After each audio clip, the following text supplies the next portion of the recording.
महिलाओं को सशक्त बनाने के लिए नारी शक्ति वंदन बिल लाए और उसको लागू करते हुए राजस्थान की राजधानी जयपुर से महिला होने के नाते जनता की सेवा करने का पार्टी ने मुझे मौका दिया।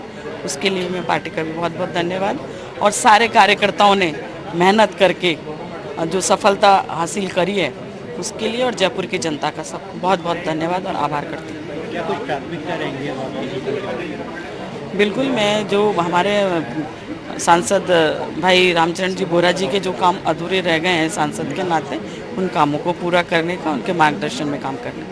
राजस्थान की जिस तरह की स्थिति अभी देखने को मिल रही है 13 और 12, उसके लिए क्या कुछ कहना चाहिए?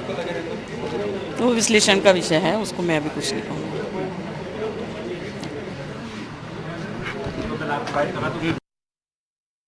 से बीजेपी कैंडिडेट थी जो कह रही हैं कि वो किस तरह से बीजेपी की जो इलेक्शन के कैंपेन्स के जो इश्यूज थे उनको आगे बढ़ाएंगी नगमा, और जो पॉलिसीज़ हैं नारी शक्ति से जुड़ी हुई चीज़ों को आगे लेकर जाएंगी। अब श्याम सुंदर जी, मेरा सवाल आप ही से था जो अधूरा रह गया, ये चुनाव किस तरह से डिफाइन करेंगे आप? एक तो ये स्ट्रेटजी ज़रूर कामयाब हो गई कि बीजेपी के अगेंस्ट वर्सेज ऑल, अगर सब एकजुट हो जाएं तो बीजेपी को जो एक जगरनॉट कहा गया कि अनस्टॉपेबल है, मोदी शाह को रोकना, वो कामयाब हो सकता है। राजस्थान में नंबर प्रूव कर रहा है, बिहार में भी एक दफा जो महागठबंधन बना उससे वो प्रूव हुआ था, इंडिया अलायंस जो बना उससे भी ये बात प्रूव हो गई। दूसरा, क्या वाकई ये इलेक्शन प्राइम मिनिस्टर के फेस पर हुआ या फिर लोगों ने अब 10 साल बाद लोकल इश्यूज पर वोट करना वापस शुरू कर दिया कि हमें क्या मिल रहा है, हमारे कैंडिडेट्स कौन है, हमारे इश्यूज को कौन सर्व कर रहा है, उस पर वोट पड़ेगा। सिर्फ प्राइम मिनिस्टर के नाम पर आप वोट लेकर नहीं जा सकते हर बार। अभी तो हमने प्रधानमंत्री के चेहरे पर लड़ा था जहाँ 115 जीते थे और 11 लोकसभा, उस हिसाब से 11 लोकसभा तो जीतनी थी कांग्रेस, इस तरह की बात कर रहे हैं। अब देखिए, प्रधानमंत्री से के चेहरे पे चुनाव लड़ लोगे, ठीक है, कोई बात नहीं। हम प्रधानमंत्री, ये राजस्थान में तो कहने की बात है, देखिएगा ईआरसीपी का मुद्दा था तो वो कह रहे थे कि हमने सॉल्व कर लिया, और वो देखिए योजनाएं बदल दी उन्होंने, नदियों को जोड़ने वाला कर दिया। अब निश्चित तौर पर निश्चित हमको 90% मिलेगा पैसा, कुछ स्थिति में ठीक ठाक होगी। अब देखिएगा वही है कि देखिए चूरू, सीकर और झुंझुनू की बात करें, वो नल से पानी जल क्या पाइपलाइन से पानी लाने के बाद समझौता कर दिया, उसको खुलासा नहीं कर पाई। देखिए बीजेपी बार बार, देखिए, और मुख्यमंत्री जी जिस प्रकार से कामकाज कर रहे थे वो प्रभावशाली ढंग से दिखे नहीं आपको। उनके मंत्री जिस तरह से बयान आप देखिएगा, करोड़ीलाल मीणा जो कह रहे थे कि मेरे को इस्तीफा देना पड़ेगा क्योंकि उनको तो प्रधानमंत्री ने 7 सीटों की जिम्मेदारी दी थी, उसमें से बहुत सारी सीटें हार रहे हैं, तो वो इस्तीफा देंगे तो क्या स्थिति बनेगी।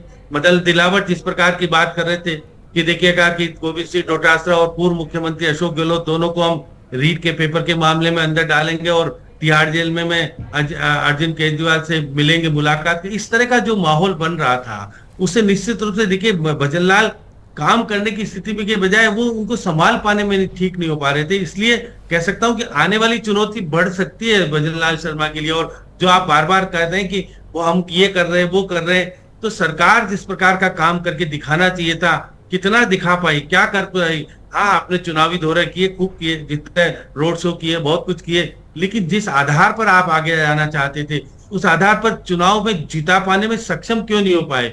आपको पूछा जाएगा कि भाई आप तो कह रहे थे कि 25 की 25 सीटें जीतेंगे और 5 लाख से अधिक से जीतेंगे। मैं तो उस वक्त भी कह रहा था कि किसी भी कीमत पे 5 लाख से कोई भी सीट जीत पाना संभव हो पाएगा क्या। वसुंधरा राजे अपने बेटे तक ही सीमित रही, वो कहीं गई नहीं निकल करके। उनके समर्थित लोग चुनाव में प्रचार करने के लिए जो आना चाहिए था वो नहीं आ पाए। तो इसका मतलब है कि आप संगठन की दृष्टि से मजबूत होने के बाद भी संगठन का उपयोग कर पाने में सक्षम नहीं हो पाए।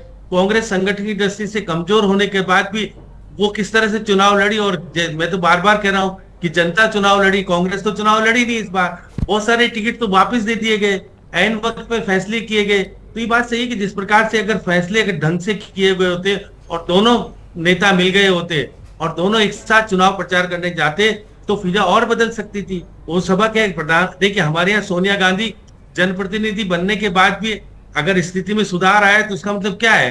इसका मतलब है कि कांग्रेस मजबूती के साथ आगे आने का प्रयास करेगी। और आप देखिए प्रतिपक्ष मजबूत हो रहा है, तो मजबूत हो रहा है तो फिर उसका मतलब है कि हमको क्या कुछ मिलने वाला अभी पता नहीं। हमारी सरकार तो डेमोक्रेसी के लिए अच्छा ही साइन है, जनता हमेशा चेक्स एंड बैलेंस रखती है, वही मालिक है।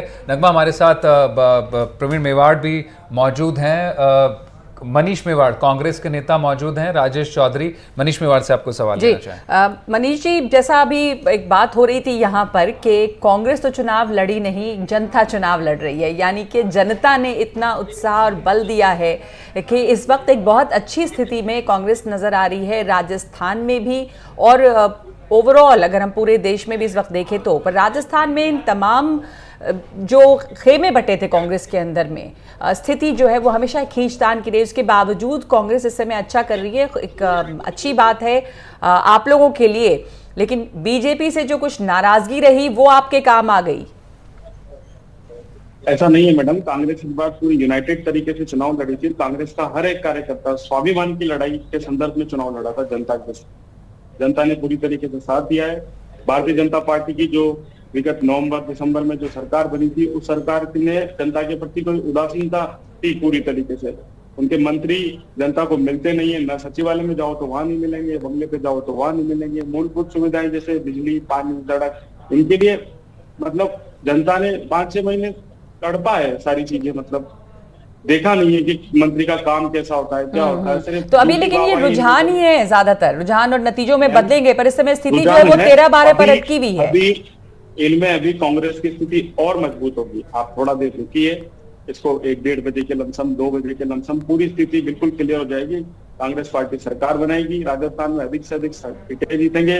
और भारतीय जनता पार्टी ने जो पिछले 3-4 महीने पहले जो विधानसभा चुनाव के अंतर्गत झूठ बोल के जो परिकल्पना करके लोगों का वोट लिया है ना, उसका बदला जनता खुद चुकाएगी इन लोगों से।